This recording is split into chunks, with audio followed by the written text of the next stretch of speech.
Nous recevons ce matin, Blandine, un habitant dégueusé, prof d'université et youtubeur. Bonjour François Varrigon. Mais bonjour. Alors vous êtes donc professeur de zoologie à Jean-Blou Agrobiotech et vous parlez aussi avec humour et passion des comportements des animaux sur les réseaux sociaux avec votre compte Science Bestiale. Des dizaines de milliers d'abonnés vous suivent. Si y a un comportement d'animal qui vous surprend le plus, c'est lequel? Un seul. Difficile. Le plus le raton surprenant. penu. Le raton penu, c'est une sorte de rat, donc il n'a pas de poils et qui vit en Afrique.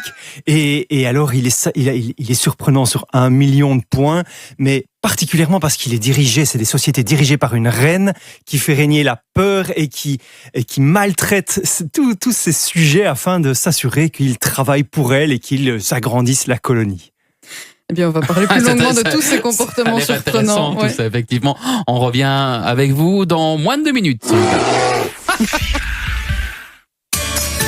Intermarché présente la semaine dingue de la vie moins chère. Des 1+1 ou 2+2 sur plein de marques, ça vous dit? Ah oui, de dingue! Intermarché, avec vous pour une vie moins chère. Nous, les Belges, nous maîtrisons l'art du bien vivre. Nous aimons profiter de toutes les bonnes choses qu'offre notre beau pays. Comme Cachet d'Or de Rombout. Un café fait des meilleurs grains et torréfié artisanalement en Belgique. Cachet d'Or, un café signé Rombout. Un bon souper spaghetti, ça vaut le coup. Parce que quand tu cuisines pour la soirée spaghetti de toute l'école. Mamma mia! Mais que la jolie maman de Mia te lance un... C'était trop bon. Ça n'a pas de prix. Ah si, chez Lidl, un tout petit prix. Jusqu'à mardi avec l'appli Lidl Plus, 1+1 gratuit sur le haché porc et bœuf, soit 4,29€ pour 1 kilo. Lidl, ça vaut le coup.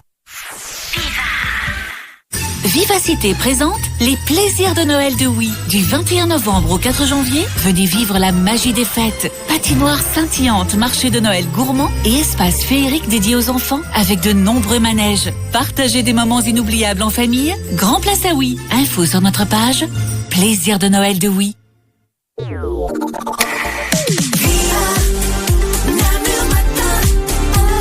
Avec Xavier Ponsard et Blandine Rance. Il est 7h42 sur Viva. Nous parlons donc ce matin, vous l'aurez donc compris, Science Bestiale, la chaîne YouTube de notre invité. Chaîne YouTube, mais vous êtes aussi sur Facebook, TikTok, Instagram, François Varrigon. Des vidéos sur le comportement animal, c'est des vidéos vraiment ludiques que vous proposez. Le nombre de sujets, il est inépuisable. Ah oui, parce que le règne animal, il compte 1,5 million d'espèces avec chacune leur particularité comportementale. Il y a sûrement quelque chose de drôle ou d'original ou de surprenant à raconter sur chacune d'elles. Donc oui, je suis assuré d'avoir de la matière pour des années. Alors je propose d'écouter un petit florilège. Est-ce que tu savais que les rennes se droguent, qu'une araignée est capable de voler et que le poisson clown peut changer de sexe? Vous ne vous êtes jamais demandé pourquoi les animaux des abysses étaient si moches? J'ai la réponse et pour la découvrir, je vous emmène dans les profondeurs obscures et mystérieuses de nos océans. Voici un pinson et c'est un vampire. Voici le récit de la vie toute pourrie de Jean le Puceron. Mais avant de parler de Jean, voici sa grand-mère qu'on n'a qu'à appeler Chantal. Chantal s'est laissé séduire par un beau mâle un soir d'automne. Normal, il faut dire que ce beau gosse, il avait une très belle paire d'ailes, de magnifiques ailes. Sauf que le macho s'est barré illico après avoir fait la chose avec Chantal. La pauvre, elle ne s'est pas sentie capable d'élever des marmots toute seule, d'autant que l'hiver glacial arrivait. Alors elle a décidé de cacher ses œufs dans un coin avant de se laisser crever de froid. Rip Chantal. Mais c'est marrant parce que à la fois ce sont des vidéos qui sont marrantes, mais aussi on apprend beaucoup. Oui, et tout se base sur des études scientifiques. Voilà. Tout est vrai. C'était le pari de départ, c'était de me dire tiens, comment amener des recherches récentes dans le domaine des animaux en général, au grand public, en parler de manière à ce que les gens restent sur les vidéos et ne les quittent pas après 10 secondes parce que c'est barbant, quoi. Oui, et c'est facile de rendre ça ludique et pédagogique? Alors, vous dire que oui c'est facile, ce serait prétentieux. Vous dire que non, pourtant voilà, on y arrive. Mais c'est vrai que écrire le texte d'une vidéo, ça me prend vraiment beaucoup d'heures. Alors ça va dépendre de mon état d'inspiration ou du sujet, mais si je le connais ou si je suis vraiment distant. Les poissons des abysses dont on a entendu un extrait, c'est quelque chose dont je suis pas spécialiste. Donc ça m'a pris plusieurs jours à écrire. Ouais. Est-ce qu'on a naturellement tendance peut-être à attribuer des réactions humaines aux animaux? Oui, l'anthropocentrisme, c'est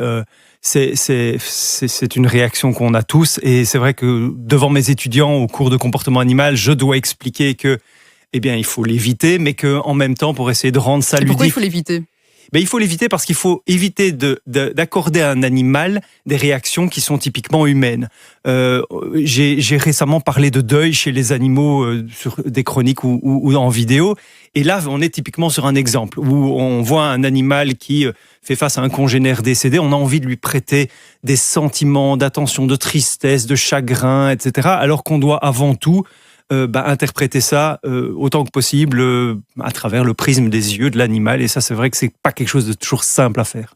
En plus d'enseigner, vous avez une chronique en radio chez nos confrères de La Première, vous écrivez des livres sur les comportements surprenants des animaux, vous avez les réseaux sociaux, vous avez une envie insatiable de transmettre votre passion aux autres. Oui, je sais pas, je dois avoir un gène muté, moi, qui fait que j'ai envie de faire ça. Et c'est vrai que, en fait, la multiplicité des canaux, c'est une manière de toucher une diversité de personnes. Et pendant des années, je m'étais limité à mes auditoires et puis à aller faire une conférence, mais j'étais plutôt sur des seniors. Et puis il y a des personnes qui ne vont pas voir des conférences. Il y en a qui préfèrent lire et puis il y en a plutôt qui passent du temps sur les réseaux sociaux ou qui aiment une vidéo le soir. Alors c'est multiplier toutes ces sources, c'est m'assurer d'essayer d'en proposer à chacun, quoi. Et des formats différents, avec des codes différents aussi à adopter. Je suppose que c'est un défi aussi que vous aimez relever. Ouais. Alors oui, enfin j'aime relever, mais parfois je me fais beaucoup de mal, je vous avoue, parce que YouTube est un jeu vraiment très particulier à jouer, et surtout quand on est académique et qu'on aime faire des exposés sérieux et bien cadenassés, et que tout d'un coup vous vous retrouvez si je fais un exposé académique sur YouTube, il y a personne qui le regardera et tout le monde va s'en... Vous n'avez pas le choix en fait d'adopter des Non, des j'ai codes, pas un le peu choix, d'humour, et pas plus etc., tard qu'avant-hier, un collègue me disait encore, mais tu sais, ta dernière vidéo, tu vas un peu loin quand même sur le côté, alors le terme est pas joli, mais putaclic, donc le côté qui force l'envie du clic. Je dis oui, mais si je joue pas ce jeu, personne ne la regarde, et ce qui compte pour moi, c'est pas tellement l'emballage, c'est le fond. Est-ce que dans le fond je vais être nuancé? Est-ce que dans le fond je vais être sérieux, et en tout cas je vais présenter des données scientifiques et rigoureuses? C'est ça qui compte. Après, j'accepte de jouer. Ça a été dur au début. Ça a été très difficile de me convaincre, de proposer des titres un petit peu. Vous savez, vous avez cité tout à l'heure pourquoi les animaux des abysses sont tous moches. Voilà un titre que je qualifie de un peu mensonger. C'est pas qu'ils sont moches, moi je les trouve magnifiques, et j'ai eu une déferlante. C'est toujours subjectif, tout ça. Mais c'est subjectif, mais en même temps le titre il intrigue, et du coup les personnes viennent regarder et se rendent compte en fait il y a un contenu, j'espère, de qualité derrière. Les vidéos les plus vues, 500 000, c'est ça? Oui. Sur comment se protéger des piqûres de moustiques. C'est ça. Ah, c'est intéressant. C'est intéressant, oui, effectivement. Le succès, il est vraiment rendez-vous. Vous attendiez à un tel succès? Alors non, vraiment pas. On a été très heureux quand après 2-3 mois on a franchi la barre des 200 abonnés. Vous voyez, on était déjà à l'époque c'était on ne pensait pas. Mais alors c'est vrai que maintenant on se prend au jeu de voir un peu les personnes heureuses de voir les vidéos et les partager, et puis croiser du monde qui nous demande de continuer. Voilà, ça c'est vrai que c'est encourageant. Ouais. Et la science, elle est beaucoup remise en question malheureusement aujourd'hui, notamment par Donald Trump, notamment. Ouais. Les faits sont remis en question. C'est important que les scientifiques ils soient aussi présents sur les réseaux sociaux où il y a énormément de désinformation. En tout cas, moi c'est mon avis. Je pense qu'on doit être absolument présent et nous aussi distiller de l'information qui, on pense être parfaitement rigoureuse et mérite d'être distillée, et on fait compétition avec effectivement des quantités, on parle de YouTube ici, quantité de chaînes YouTube qui désinforment. C'est pour ça que je tiens dans toutes mes vidéos à faire apparaître le nom de l'université de Liège pour laquelle je travaille, parce que ça, c'est aussi une marque de crédit.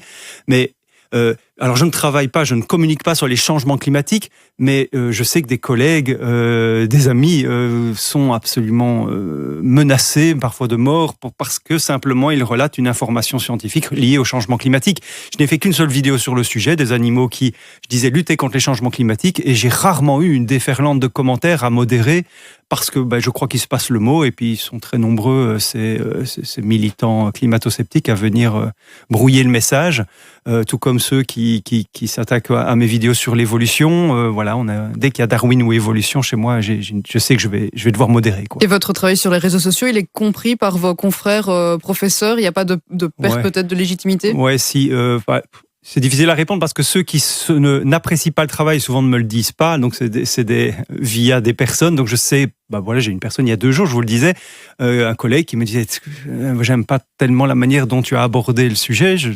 Donc je sais qu'il y a effectivement des personnes qui ne sont pas réceptifs à cela, mais j'en ai quelques-uns d'autres qui m'y encouragent, et finalement peu importe. Je pense qu'à partir du moment où le message qui est délivré dans la vidéo est rigoureux, bien travaillé, j'estime que je suis dans mon droit. Et communiquer les sciences quand on est professeur à l'université, ça fait partie de notre job, ça fait partie de notre mission. Et donc, j'estime que c'est tout aussi louable que d'aller donner une conférence devant une classe de jeunes. Et la preuve que votre travail est très bien fait, c'est que vous avez reçu un prix du FNRS pour la recherche et la diffusion des connaissances, avec un budget aussi qui va vous permettre de développer votre projet encore davantage. Ah oui, ça c'est fantastique. C'est le prix Wernars qui est délivré par le FNRS. C'est une subvention annuelle qui est octroyée pour des médias qui se développent, qui font de la vulgarisation science. Ça peut être une bande dessinée comme un projet de podcast ou de vidéo. Et c'est vrai que produire des vidéos, ça coûte cher. Et j'essaie d'en produire de la meilleure qualité possible. Mais pour donner une idée, chez moi, on est entre 500 et 1000 euros la vidéo. J'en sors 2 par mois. Vous voyez le budget. Moi, je peux pas financer ça de ma poche depuis le début. J'ai la chance depuis 1 an de bénéficier des revenus publicitaires de YouTube. YouTube partage ses revenus avec les créateurs. Ça aide, ça couvrait une partie. Mais alors, j'étais vraiment dans l'interrogation d'est-ce que je vais pouvoir continuer. Et cette subvention va me permettre pendant 3 ans de couvrir les frais de mes vidéos. Et dans 3 ans, je l'espère, je pense, d'ailleurs, j'en suis convaincu, je pourrai être autonome financièrement et m'assurer que cette chaîne continue de vivre sans apport financier autre que des revenus publicitaires YouTube ou des sponsoring. Et donc, il n'y a plus qu'à aller la découvrir si vous ne la connaissez pas déjà. Ça s'appelle Science Bestiale. Merci beaucoup, François Verhaegen, d'être venu nous en parler ici.